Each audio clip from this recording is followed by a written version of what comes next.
All right, RPM 100%. Throttle's where it needs to be. All our gauges are steady. We have fuel. We have no lights on.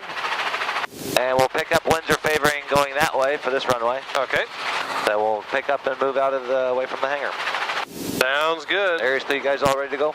Yes, sir. All right, let's go. Just coming back. To the left. Power looks good. All gauges still look steady. Yeah, surprisingly how much fuel we have. Power looks pretty good. It's because of the nice, clean windscreen. Oh, isn't that nice? That really makes my day. Like, I love a clean window. Yeah, me too. Makes everything look brighter. So that particular profile, when we were close to about 35, 40 feet and you were about 35 knots, how would you have felt with your skill at that particular time if your engine failed? Honestly, I wasn't thinking about it right there. All right, that's fair enough. I appreciate always being honest. So remember, guys, if you choose to want to fly at that particular envelope, I'll have to rely on your guys' skill, because I'm pretty sure I won't be able to handle it if we have that engine failure at those particular airspeeds otherwise. Okay. So I definitely prefer the energy envelope being down there where, like, we're at 30 knots, try not to be much above like 20 feet. We'll keep on going for the same spot again. Again, we'll just have an easy one to warm up with. We're going to be messing with all sorts of things today. Nice entry, nice and smooth. Remember, if you need to do something, there you go. And always move that cyclic in the direction of travel, because if you don't, you slow down. So you'll actually need to have a little bit more forward to maintain that airspeed that you had prior to opening.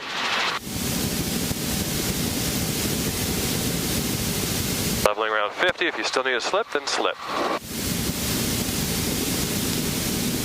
Sideway flare.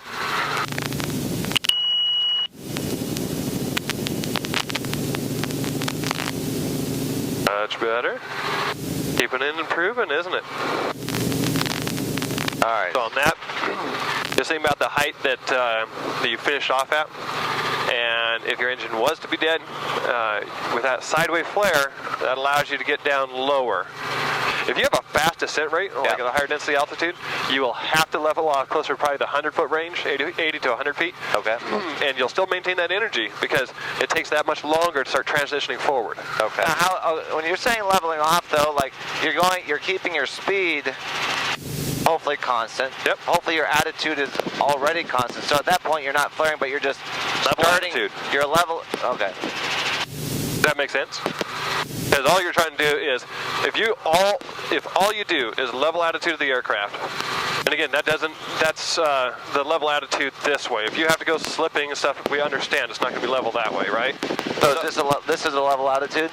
No, this is slightly forward. Okay. So just go to a level attitude. The idea is make sure not to continue to like purposely descend. It's not to try to flare yet. It's just level. To start slowing that descent a little bit. And now we have 25 feet to really transition into a more forward instead of a vertical descent. There you go. There you go. Make it happen here. Make it happen here. What? Coming back? There you go. There you go. What I was just saying, make it happen, and that is whatever you were choosing to do that time. I just wanted you to, whatever you're going to do, don't keep on creeping forward. That was the main thing. That way you can get your airspeed back and make it happen. There you go. Now if you cyclic more, you'll be able to get that airspeed. And then now you can come forward and it's like, do I still need to do anything? No, we don't. So this is going to just simply, there you go. Much better, much better. Now, I was thinking about this night, all gauges still look good. You know, coming in and floating, you know, even you said it yourself, like, you know, if you have to go vertically, this, like right there, that works over a field. Yes.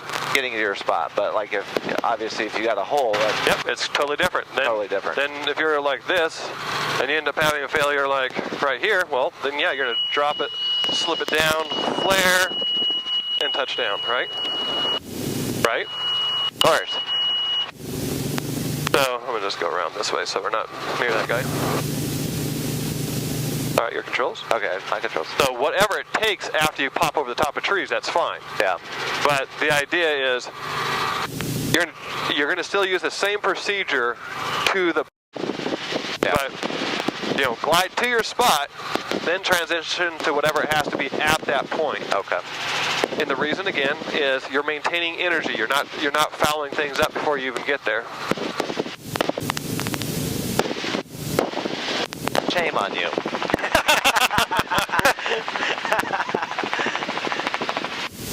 So bring it back, bring it back, bring it back. Oh, okay. Then you hear it.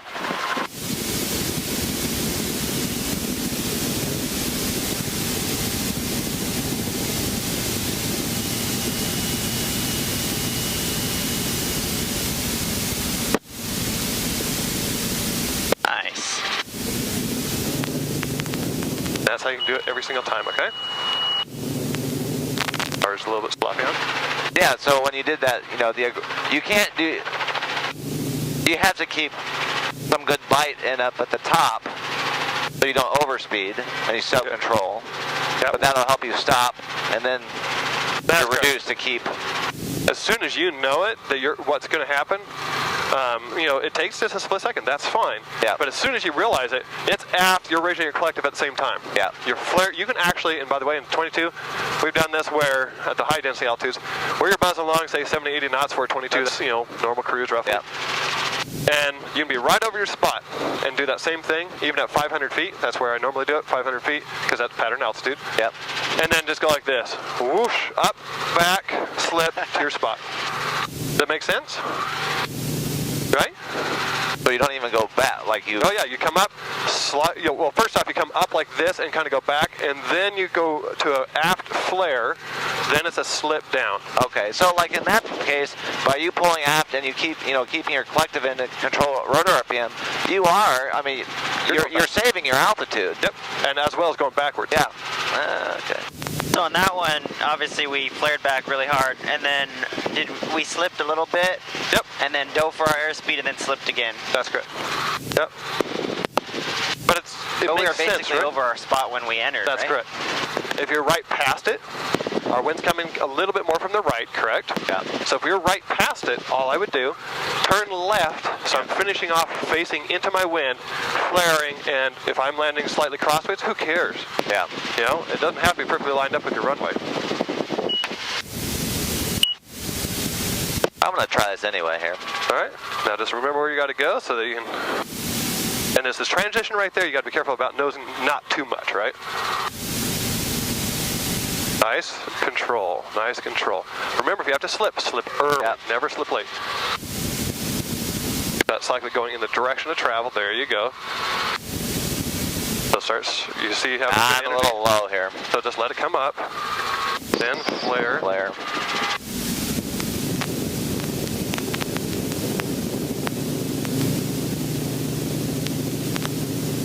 So all you have to do is... So like if you get in that instance where you are starting the balloon, you said let it Pedal. come up. Or Well, pedal, just let or it come up just a little bit, because you'd come down quite a bit. We were low, right? Yeah, we were low, and so all you had to do... Yeah, I should. That's my tendency, is to go low. No worries, you're doing the normal military route. But we had enough We are a energy product that of, yeah. we That's could true. save it. What's And that? that's why you said come up. Yeah. That's right, just come up a little bit. Okay. Because we had enough energy that we could use that to come up.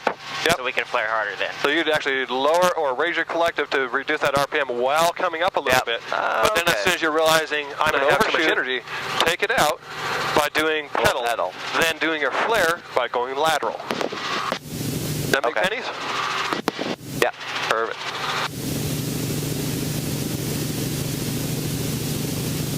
So this, just give you an idea here.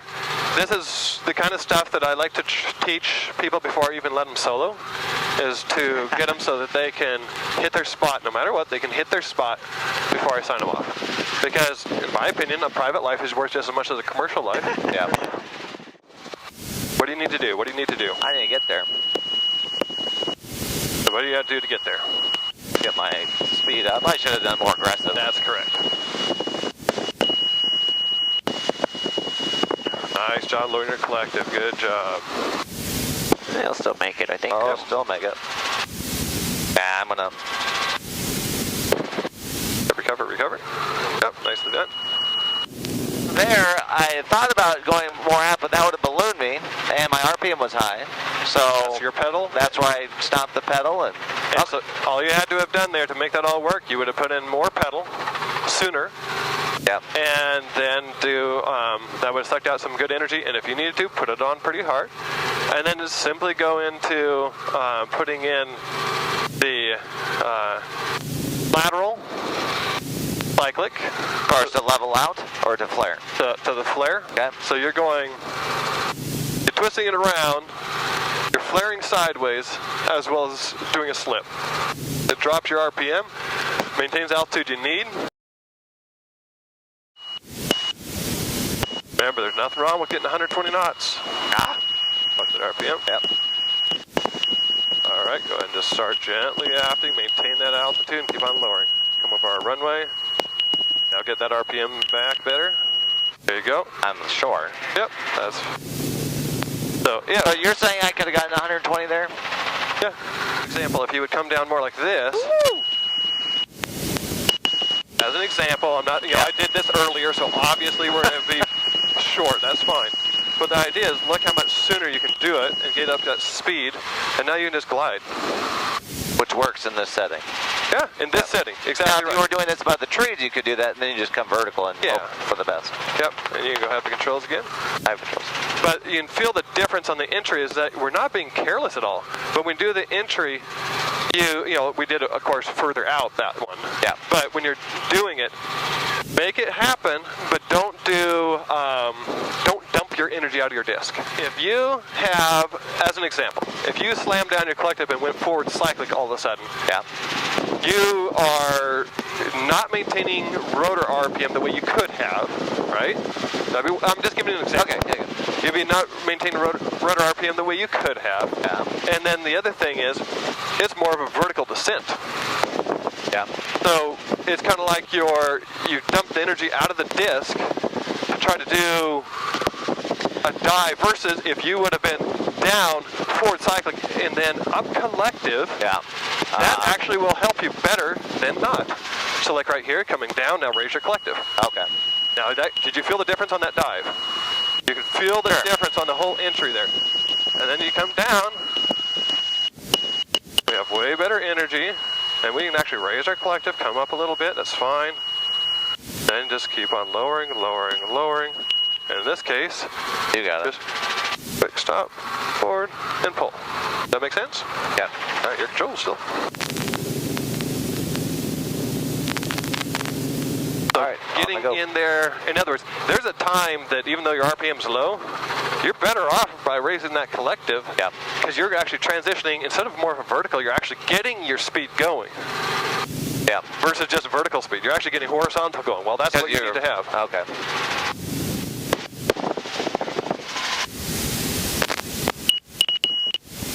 And now this is pretty hard descent, right? Yeah.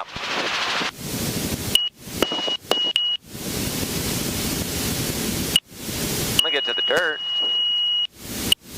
but that's where we're gonna recover here. So there, I should not have dived it as much. Correct. I just brought it around. That's correct. So again, there's times where that dive is absolutely necessary. Yep. And other times where you do a dive and all you're doing is hindering you.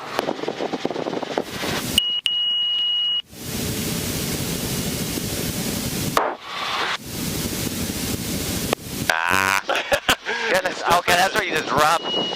They'll fix it. I was just. That would have been a hard landing. Does coming left. So there, yeah, I was, my RPMs were high. It's like, okay, so I should have just dropped it a little bit more and got my altitude down. Yeah, you leveled off, but you didn't let it keep on coming down. Yeah. So remember, if a helicopter wants to stay up after you level off, you have to force it down. If I am down at a spot where I need to get a slip in it all, which I prefer to end every auto rotation with a slip, because that means if I have wind shear, when I get below trees or anything else, I've got the energy to get there. Because if you pinpoint that spot that's not moving up or down on your windscreen, Going straight. Going straight, like if you're just coming in, the part that's not moving up or down. And remember, it doesn't matter if you're going sideways. You can see the spot that's still not moving up or down. Yeah. You know, so whatever spot's not moving up or down, that's the spot you can definitely make, because that is meaning that would be your impact spot. That's right. But you're going to level off and be able to go further. Well, that's when you're like, okay, I'm going to definitely make my spot. Now I'll slip and make that spot. There you go. Keep that collective coming up. See how that transition does to forward? It makes such a difference, transition to forward. Now keep that cyclic over there. Don't drift to the right. Don't drift to the right. There you go. Just keep it lowering down. There you go. Much better, much better, much better. Good choice. I'm going to help you with the throttle a little bit. Yep. So, that was good. I wanted to see that. You did the right thing. You only took it as far as you had energy for. Very important. I only was 20 feet offshore, and I could swim that far. Well, and see, that's the thing. I mean, I only landed 20 feet into the trees. it's that much better. Yeah. But the point is that there are going to be times that you might simply not be able to make the spot you truly wanted. Yeah. Like maybe it was a nice road, but you had to pick a rice paddy or something like that. Well, that's fine in the sense that if you have the right technique, you're going to still be able to plop it there as long as it's space for it. Yeah. But the point, again, you're going to be better off finishing a good auto rotation than trying to glide it to that perfect location. And bobble it up. Yeah, exactly. So the horizontal and lateral flare, as well as a slip, is a tool you can use, obviously, in any helicopter that, other than maybe a Chinook. I'm not familiar. I've never flown the Chinook. But in the K-Max, just because of the way their rotor systems work. But anything with a tail rotor, this procedure works. Anything without tail rotor, well, I've never flown them, I can't tell you. Yeah. But because of the physics behind it, I'd have to say, of course, it's not going to work to the same degree because you're not going to suck as much horsepower out of the system.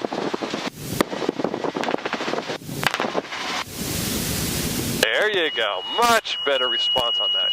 Get that RPM down if you're wanting to get that glide. Okay. Well, I feel like I'm doing pretty good. Okay, as long as you are. I just wanted to make sure that you're paying attention to it early. I always am off this side, though. Yep, you guys both like that side. In fact, Dwayne does too. At So least, again, you got to let it Yep. drop. Let it drop. Down. You have a lot of energy here. Watch that. Bring up the throttle. Bring up the throttle.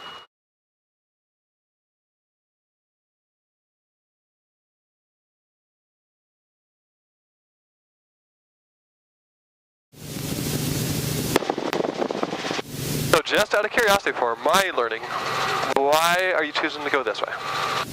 To do something different so I don't get in the rut. Okay, that sounds good. No, it's not because I love flying over trees. Okay, sounds good. I feel like, it's left turn, left turn, left turn. And I was like, well, Well, don't you like NASCAR? yeah. No, this is the only reason. It's just to break it up. Yep.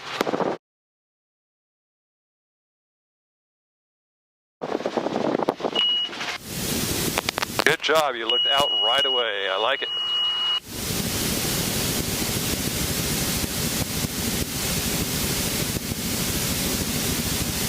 Remember, level off when you need to. Nice.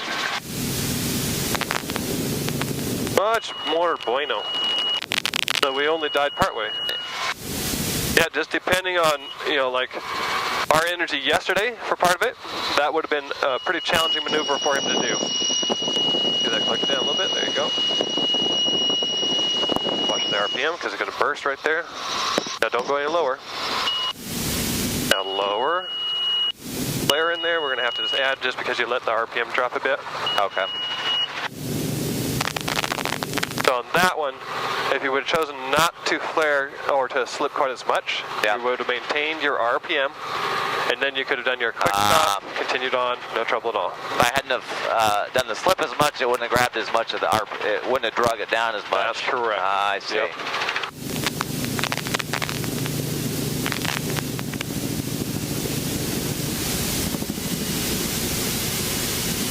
Forward, and pull. I'll help you out. All right. So just so you know, you have a tendency of wanting to hold it instead of making it more of aggressive. It's more of a hold, and then we'll start losing our energy, and we'll have more of a hammer effect coming forward. Okay. Versus flare, yes, good, making a good quick stop, and then transition forward, so you're basically having enough energy to come to this position before pulling. That way you can actually be stopped and touched down, but you're not using up too much energy in your flare where you don't have it to level off. Does that make sense? Yep. And yes, I completely agree, and I think I'm not shifting the blame. I think this is just the way we're trained. I don't want to say the way we're trained, but the I feel like, well, this sounds really bad, but I don't think I have ever gotten so much feedback and critique, and this is a good thing for you, where, okay, well, oh, that was a good quick stop, or, oh yeah, that was a good auto, but really, or, oh, we made our spot. Good job. You were able to get there with your engine. Yeah. You know what I'm saying? Like, yes, sir. okay, check, done. Yeah. And I appreciate the feedback, and if I remember when I was doing a lot of autos, yeah, it's like, yeah, you would have splattered. Yeah. Because you're eating up your energy before you need it. That's right. Yeah, people do. But without being forced to think that way, you just start drifting away from that, and you get sloppy with power management. Yep. So, what people tend to do is do auto rotations practicing as if they have an engine. I want you to practice as if you don't have an engine. And that's why I'm wanting you to learn this way, because if you don't have an engine and you're learning this way, you'll do fine. So let's just say we're going along, we'll just slow down a little bit more. Yep. And you have the aircraft still. I have the aircraft. So it's like we're just putting along like this, we're just going to the hangar. Engine failure, well, aft, forward, and pull. And of course, do your aft as necessary according to how much airspeed you have, etc., etc., etc., your aircraft. Aircraft. But the idea is, don't let it be like this whole stand, stand, stand. So that's why learning these techniques is for an actual engine out, not for an actual engine recovery. Yeah. Because if you do the technique, it will work. I mean, it's. So on that one, immediately when you flared back, did you also push down collective, or you just left it where it was? I pushed down collective as was feeling necessary at that particular time. Okay. So you don't balloon. Yep. Forward, forward, forward, pull. Pull. So on that one, you still were wanting to hold it aft, just so you know. Yep. Okay. For whatever reason, most places don't like to teach that kind of thing, and they don't teach the. For instance, what are you doing if you're doing an air taxi with a tailwind and your engine fails? For whatever reason, they don't like to teach that stuff. I like to teach. You know, people say the R-22 is basically, you know, an unsafe aircraft. It can't be flown safely and all this other kind of stuff. I like to show with, I think it's extra fun. I can think with like you have a headwind of like say 20 knots, and then you're doing an air taxi, a back taxi. So you're doing a back air taxi with 20 knot tailwind, and you have an engine failure. And it's really fun. You know, like 1550, no problem. You can do it just fine. Just slip around, or not slip around, but spin it around, face, shoulders forward into the wind, and it works out perfectly fine. That cycling forward for that airspeed. If you're wanting to you know, get closer.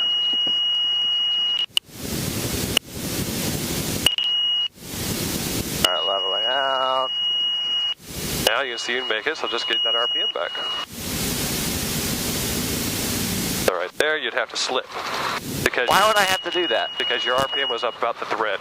So if you would have done quick, from my perspective.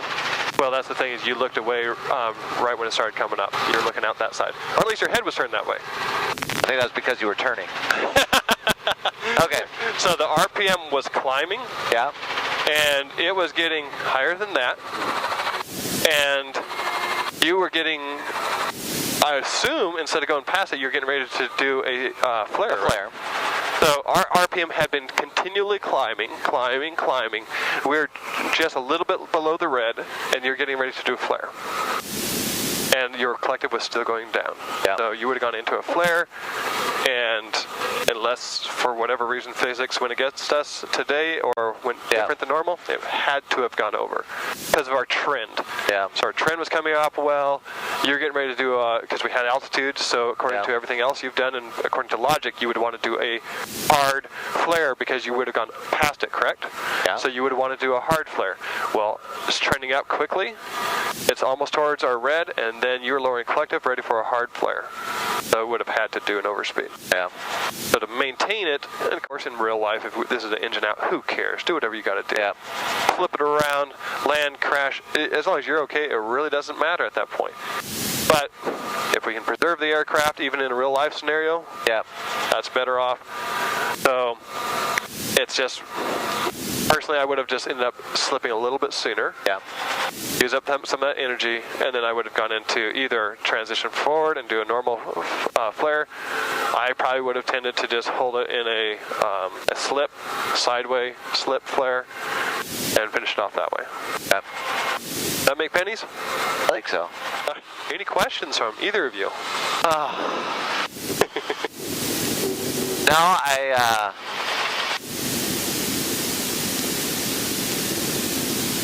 yeah. Is I really do appreciate not having a pilot that has higher time that doesn't have the arrogance. Or, you know, most pilots that have higher time than me, a lot of times they'll get this arrogance as soon as they know they have higher time. And you haven't done that. I appreciate it personally because, again, we can learn from anybody. Even a student we can learn from. So it's just learning new things, in my opinion, mostly when it's saving a person's life. I think that's always prudent. Yeah. And thing to always remember, no matter what it does to the aircraft, if you can touch down stopped, that is a crucial thing.